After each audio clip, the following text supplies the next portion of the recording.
सावली फाउंडेशन तर्फे आयोजित करण्यात आलेल्या सामाजिक उपक्रमांतर्गत स्मशानभूमीत निस्वार्थपणे सेवा देणाऱ्या कर्मचाऱ्यांचा सन्मान सोहळा उत्साहात व भावनिक वातावरणात पार पडला। समाजात अनेकदा दुर्लक्षित राहणाऱ्या या कर्मचाऱ्यांच्या कार्याला योग्य मान्यता मिळावी या उद्देशाने हा कार्यक्रम आयोजित करण्यात आला होता।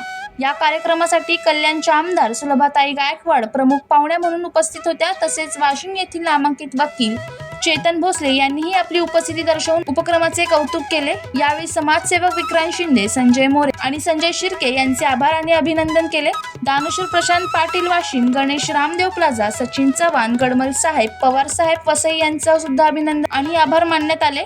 कार्यक्रमाचे वृत्तांकन करण्यासाठी मलंग रत्नचे पत्रकार तसेच एबीपी माझाचे मुख्य पत्रकार उपस्थित होते। या कार्यक्रमाचे सूत्रसंचालन किशोर खरात यांनी केले, तर कार्यक्रमाचे अध्यक्ष जयवंत जाधव यांच्या मार्गदर्शनाखाली दीपक जाधव, किशोर खरात, धनंजय कुमुदकर, विकी भोईर, रमाकांत चव्हाण, प्रशांत चव्हाण, रवींद्र रक्तपारकी, सतीश वर्मा आणि प्रवीण जगताप यांचे मोलाचे योगदान लाभले।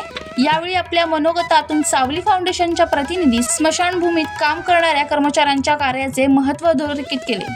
आपल्या आयुष्याच्या शेवटच्या क्षणी सन्मानाने निरोप देण्यासाठी जबाबदारी उचलणारे हे खरे समाजातील निस्वार्थक सेवक आहेत। यांच्या कार्याचा सन्मान करणे हीच खरी माणुसकी आहे, असे भाविक उद्गार व्यक्त करण्यात आले। समाजात सकारात्मक बदल घडवण्यासाठी अशा उपक्रमाची आवश्यकता असल्याचेही यावेळी नमूद करण्यात आले।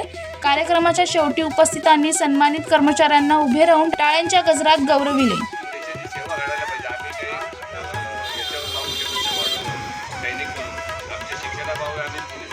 आम्हाला नोकऱ्या नाही मिळाल्या, आज सामान्य सफाई कर्मचारी सुद्धा देशाचा सेवक आहे, म्हणून आमच्या हाताने पण काहीतरी सेवा घडली पाहिजे आणि आमचा उदरनिर्वाह झाला पाहिजे या दृष्टिकोनातून आम्ही हे काम निवडलेलं आहे।